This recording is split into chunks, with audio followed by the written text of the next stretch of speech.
People always say that family is the one thing you can count on no matter what. I used to believe that. I used to hold on to that idea like it was the only thing keeping me standing. I'm Maya Torres, 28 years old, and for the better part of a decade I was the invisible foundation underneath everyone else's life. I paid the bills no one talked about. I covered the debts no one admitted to. I was the name on the accounts, the one who answered at 2 a.m, the one who transferred money before the panic turned into a real disaster. I did all of it quietly, because I loved them. Because I thought that was what love looked like in our family. But the night my mother told me I needed to step up and hand over $10,000 for my brother's new business idea, or I would not be welcome at his graduation party, something inside me finally went cold and, still, they had been withdrawing from me for years. That night, I decided to close the account. Let me take you back to where it started. I was sitting at my kitchen table in my apartment in Chicago, still in my work clothes at 9 o'clock on a Tuesday. The job was fine. I was an accountant at a mid-sized logistics company, decent salary, good benefits. I was good at numbers. I had always been good at numbers. Maybe that was why it took me so long to add up what was happening to me, because the people doing it were my family, and the math of love is supposed to be different. My mother called while I was eating leftovers out of a container. She opened with how tired she was, how the house needed a new water heater, how my brother Tyler was nervous about finishing his last semester. I listened. I always listened. Then she got to it. She said Tyler had this idea for a business, something to do with reselling sneakers online. He had been talking about it for months, and she thought it had real potential, and what he really needed was startup capital, just to get going, just to give him a fighting chance. $10,000. She said it the way you say something you have already decided is reasonable. She did not ask. She told me what was needed, and then she waited. I said I needed to think about it. She said there was not much time to think, because the graduation party was in 3 weeks, and she wanted everything to feel celebratory and unified. She actually used that word, unified. And then she said, very gently, very carefully, that it would be hard to have the whole family together if there was tension, if I was not being supportive. She said she hoped I would come through for Tyler the way I always did for this family. After I hung up, I sat there for a long time without moving. I thought about the first time I had come through for this family. I was 22, fresh out of college, 6 weeks into my first real job, when my father called to tell me his small landscaping business was in trouble. A piece of equipment had broken down. A client had refused to pay a large invoice.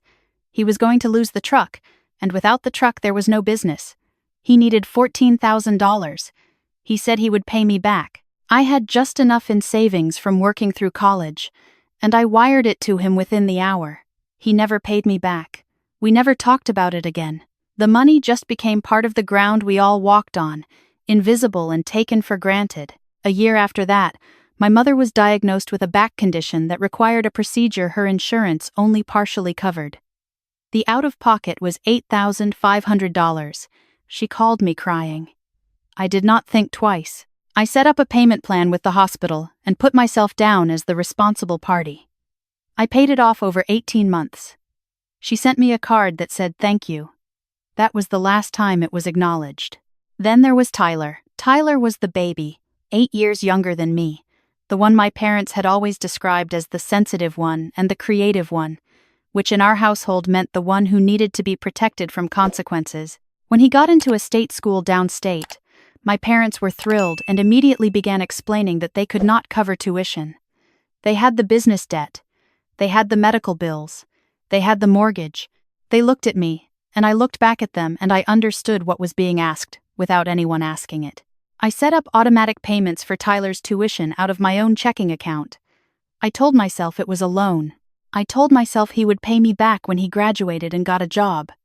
Over 4 years, I transferred $22,000 in tuition payments. I also bought him a used car when his sophomore year started because he needed to get to a part-time job, which he quit after 2 months. That was another $8,000. On top of all of that, there were the smaller things, the steady drip of family expenses that somehow became my responsibility. Grocery runs when things were tight. The electric bill one winter when my parents said they were short. A car repair for my mother. Christmas. Always Christmas. Over 5 years, those smaller amounts added up to just over $7,000. I knew the total. I had always known the total. I was an accountant. I kept records of everything, tucked into a folder on my laptop that I never opened because looking at it felt like something I was not ready to do. $59,700. That was how much I had quietly poured into the lives of the people who were now making my presence at a graduation party conditional on whether I handed over another $10,000. I sat at that kitchen table and I finally opened the folder. The numbers looked back at me in neat columns. Dates, amounts, descriptions, transfer to dad equipment, truck emergency, hospital payment, mom's procedure, tuition payment, fall semester, tuition payment, spring semester, car purchase for Tyler, electric bill, groceries, Christmas. The document went on for 3 pages. I had never printed it. I had never shown it to anyone. It had just lived there quietly, the way I had always lived quietly, doing the work and taking up as little space as possible. I want to explain something, because people always ask, how does someone with a head for numbers miss what is happening? How does someone who manages spreadsheets for a living not see the exploitation right in front of her? The answer is that I saw it. I saw it every single time. I just kept choosing not to name it because naming it meant losing the version of my family I was still hoping to have. I was not naive. I was hopeful. And there is a difference. Hopeful people will pay almost any price to keep a dream intact. I had spent years paying that price, and what I got in return was a phone call telling me I was not being supportive enough. That night, I made a decision. I did not yell. I did not call my mother back. I opened my laptop and I started working quietly, the way I always worked, methodically, one step at a time. The first thing I did was go through every automatic payment I had ever set up for my family. There were more than I remembered. A streaming subscription under my email that my mother used. My brother's phone line, which I had added to my own plan 3 years ago as a favor that became permanent. The automatic transfer I had set up to cover a portion of my parents' internet bill every month, something that had started as a temporary help during a tight period and had simply never stopped. I canceled every single one. No phone calls, no explanations, just cancellations, effective at the end of the billing cycle. The streaming service would lapse in 11 days. The phone line removal would process within 48 hours. The internet transfer would stop at the end of the month. I did not cut anything off directly. I simply stopped paying for things that were never supposed to be my responsibility in the first place. Then I removed myself as an authorized contact on 2 accounts I had helped set up years ago, back when my parents were having trouble managing things online, and I had stepped in to help. Accounts I had forgotten I was still attached to, gone now. I looked at what I had done and felt the strange calm of someone who has finally stopped arguing with gravity. I had taken some vacation days earlier in the year and not used them. The following morning, I emailed my manager and requested a week off, starting Thursday. She approved it within the hour. I did not have a plan exactly, but I knew I needed to be somewhere else when things started to surface. I thought about going far, somewhere expensive and dramatic, somewhere that would feel like a statement. But I had learned something from watching other people make grand gestures. The distance is not the point. The point is the quiet. I found a small rental cabin in the Smoky Mountains, a 2-hour drive from the Nashville airport. It had a porch, a fireplace, and a view of the trees. It cost $200 a night and it was completely mine. I booked 5 nights, packed a bag Thursday morning, drove to O'Hare, and got on a plane. I want to be honest about something. That first evening in Tennessee, I did not work. I sat on the porch with a cup of coffee and watched the sun go down through the trees, and I did not think about spreadsheets or my family or the folder on my laptop. I just sat there and let the silence be what it was. The air smelled different there, clean and cold and like pine. I had not understood until that moment how much noise I had been living inside for years. Not the city kind of noise, but the other kind. The constant hum of other people's needs pressing against the walls of my own life. On that porch, the noise stopped. I ate a bowl of soup I made from groceries I had bought at a little store on the drive-in. I went to bed early. I slept for 9 hours. The calls started the next morning. My mother's name lit up the screen at 8:43. I let it ring.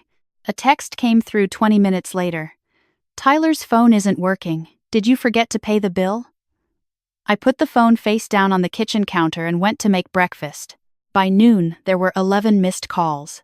My mother, then my father, then my mother again, then a number I did not recognize that I assumed was my brother calling from a friend's phone. The texts were escalating in a way that was both predictable and strangely clarifying. The streaming isn't working. Something is wrong with the internet payment. Dad got a notice. Tyler is upset. He can't use his phone. This is really not a good time with the graduation coming up. Call us back immediately. Maya, this is not funny. We need to talk about this. I read them the way you read a document you are reviewing for errors, carefully, without feeling the need to respond. I did make one call that afternoon. I called my friend Denise, who had been my closest friend since college and who also happened to have a law degree. She practiced family and civil law at a firm in Atlanta. I had talked to her before about my family, in the way you talk about things when you are still inside them and cannot see the shape clearly. She had always listened carefully and said the right things, and waited for me to be ready. I told her everything. The full picture, the folder, the $59,000, the graduation party ultimatum, what I had done. She did not say anything for a moment. Then she said, "You know you are completely within your rights. Everything you did was legal. You stopped making voluntary payments. You removed yourself from accounts you were attached to. They cannot compel you to pay their bills. The money you gave over the years, unless you have signed loan agreements, which I know you do not, that was gifted, they have no claim to it. If they threaten legal action, it will go nowhere. They are going to try to scare you. Do not be scared." She also said something else that stayed with me. She said, "Maya, the reason you did not see this sooner is not because you are foolish. It is because you were doing what children of families like yours do. You were holding the structure together so that the people you loved would not have to feel the weight of it falling. You were the load-bearing wall. That is not stupidity. That is a role you were trained into, probably starting when you were very young. The fact that you can see it now is everything." I cried a little after we hung up. Not the desperate kind of crying. The kind that is more like exhaling. The second day I spent the morning on the porch with my laptop, finally doing what I had been building toward. I opened that folder and I started building a real document, something cleaner and more complete than the rough notes I had been keeping. I organized everything chronologically. I added descriptions, context, the circumstances of each request, the truck, the procedure, the tuition, semester by semester, the car, the smaller things. I was precise because I had always been precise. When I was done, I had a document that told a story in numbers, 14 pages, every transaction accounted for. I gave it a simple title at the top, A Record of Financial Contributions. Maya Torres, 2016, 2024. I printed it at the small business center attached to the rental office at the bottom of the hill. In the afternoons I walked. The trails near the cabin wound through old-growth trees and along a creek that ran cold and fast over smooth rocks. I walked for 2 hours each day and thought about almost nothing. I watched a deer cross a path ahead of me on the third day and stood still until it disappeared into the trees. I ate dinner on the porch every evening. I slept well every night. By the fourth day, I felt like a version of myself I had almost forgotten existed, someone who was not bracing for the next impact. On the fourth afternoon, a text came through from a number I did not know. It said, "Hi, this is Amber, Tyler's girlfriend. I hope it's okay to reach out. I just wanted to say that I know things are tense right now, and I'm not calling to take sides, but I think you should know what's being said at the house." I called her back. She was nervous but straightforward. She said my mother had been telling everyone who would listen that I had some kind of breakdown, that I had always been resentful of Tyler's success, that I had sabotaged the phone and the streaming and the internet out of spite because I was jealous. She said my mother had called Tyler's academic advisor to say there was a family crisis and the graduation might need to be postponed, which Amber thought was a manipulation tactic to put pressure on me. She said Tyler was angry but also, quietly, scared. She said she had met me twice and I had been perfectly normal both times and she did not believe what she was hearing. I thanked her. I asked her one question. I asked whether Tyler knew about the money I had contributed to his tuition. She was quiet for a moment. Then she said she did not think he did. She said she thought he believed his parents had handled it. I told her I appreciated her calling. I told her I was going to come to the graduation. I told her I would bring something for Tyler, something I should have given him a long time ago. I flew back to Chicago on Friday morning. I went home, showered, changed into a dress. I liked dark green, simple, something I had bought for myself and never had occasion to wear. I looked in the mirror and decided I looked like someone who was about to do something difficult and necessary. The graduation party was at my parents' house on Saturday afternoon. Extended family, some of Tyler's friends, neighbors they had known for years. My mother had always been good at creating the appearance of a warm, successful family. She had done it for as long as I could remember, and part of my role in that performance had always been to stay in the background and make sure nothing fell apart behind the scenes. I drove up in my own car. I could see through the front window that there were already people inside. I sat in the car for a moment with the printed document in a plain manila folder on the passenger seat. Then I picked it up and got out. My mother saw me the moment I stepped through the door. The expression that crossed her face was complicated surprise, and behind the surprise, something calculating. She moved toward me immediately, lowering her voice the way she always did when she wanted to control a situation before it expanded. She said, "Maya, I am so glad you decided to come. I hope we can put all of this behind us today." I said, "I brought something for Tyler. Is he here?" She said she would like to talk first. She steered me toward the hallway, away from the other guests, the same move she had always used to keep difficult conversations invisible. I did not go with her. I stayed where I was. Tyler was in the living room talking to a cluster of relatives. He looked the way he always looked at family events, relaxed, a little performative, comfortable in the way people are comfortable when they have always been the center without having to earn it. He saw me and waved. I walked toward him. My mother followed. I waited until there was a natural pause in the conversation. Several relatives were nearby, 2 of my aunts, my father's brother, a few neighbors. I did not plan what I said next. I just said it. I said, "Tyler, congratulations. 4 years is a real accomplishment. I wanted to give you something today, because I think you deserve to know the full picture of what it took to get you here." He looked at the folder I was holding out to him with the expression of someone who does not know yet whether they should be concerned. He took it. He opened it. He looked at the first page. I watched his face. The first page showed the tuition payments, fall semester freshman year, spring semester freshman year, and so on, through 8 semesters, with dates and amounts and the account the transfers came from my account. $22,000, laid out in columns so clean you could not misread them. He flipped to the second page. The car, the date of purchase, the amount, his name on the title, my money on the payment. My mother said my name, sharp and low. I did not look at her. Tyler looked up from the folder. He looked at me, then at my mother. He said, "What is this?" My mother started talking. She said it was not what it looked like, that there were arrangements within the family, that this was private, that I was trying to embarrass everyone. My father, who had drifted over from across the room, was looking at the floor. Tyler said, "Mom, did Maya pay my tuition?" The room had gotten quiet in the way rooms get quiet when something real is happening inside a performance everyone has been watching for years. I kept my voice even. I said, "The total, across everything I contributed to this family over the past 8 years, is $59,700. It's documented, all of it, with dates and amounts. I never asked for any of it back.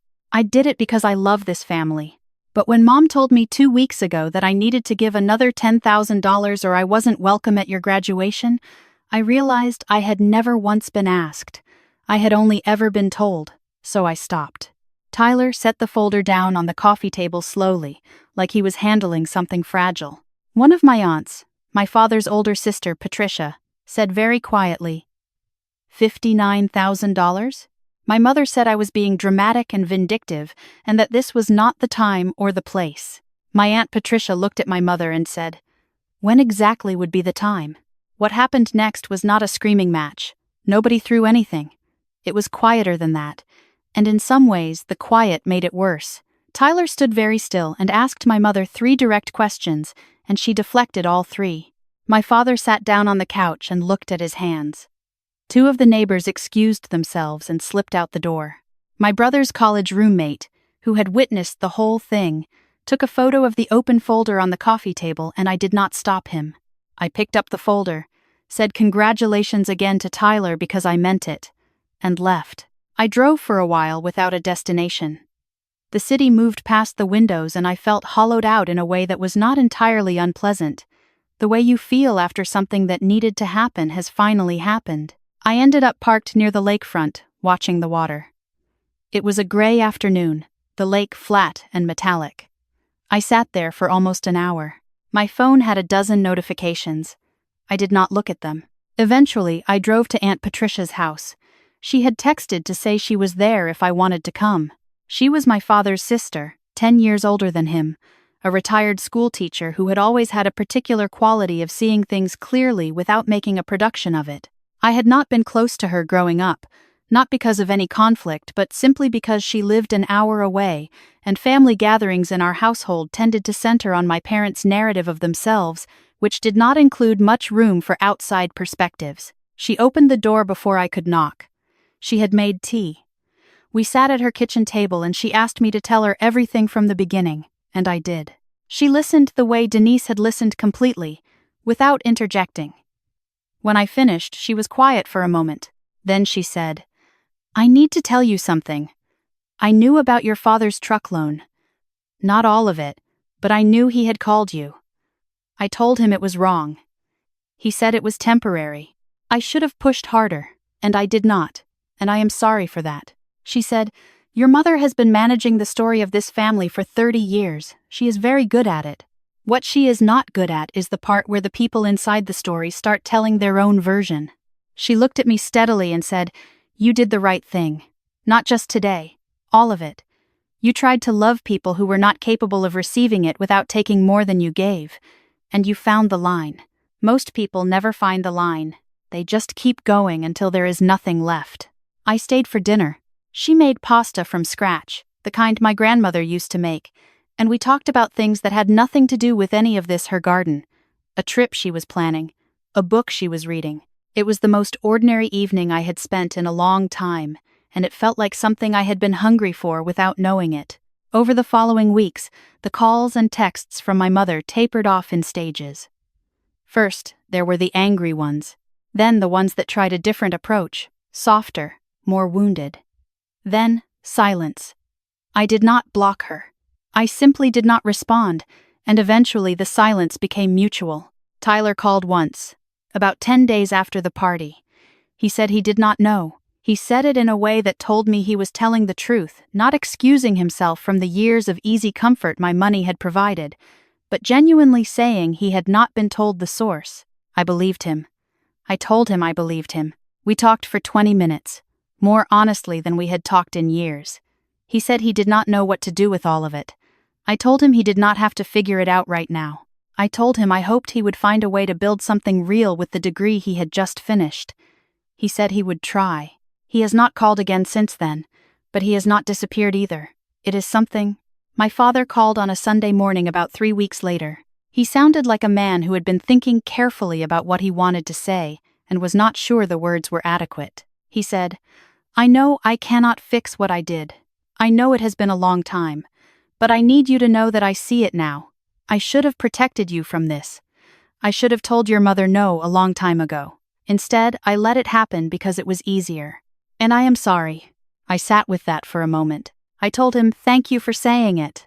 I told him I was not ready to pretend it was resolved, but I was glad he called. We talked for a few more minutes about nothing significant, and then we said goodbye. That was the last time we spoke for several months. I do not know what our relationship will eventually look like. I only know that I am no longer willing to build it on the old terms. In October, I submitted my application to the MBA program at a school in Chicago I had been thinking about for 3 years. I had always found a reason to delay: too busy, too expensive. The timing was not right. The truth was that I had been spending the money I could have saved on tuition in an entirely different direction for a very long time. Now, for the first time, My savings account was staying where I put it. Denise proofread my application essays. Aunt Patricia let me practice my answers to interview questions at her kitchen table over Sunday dinner.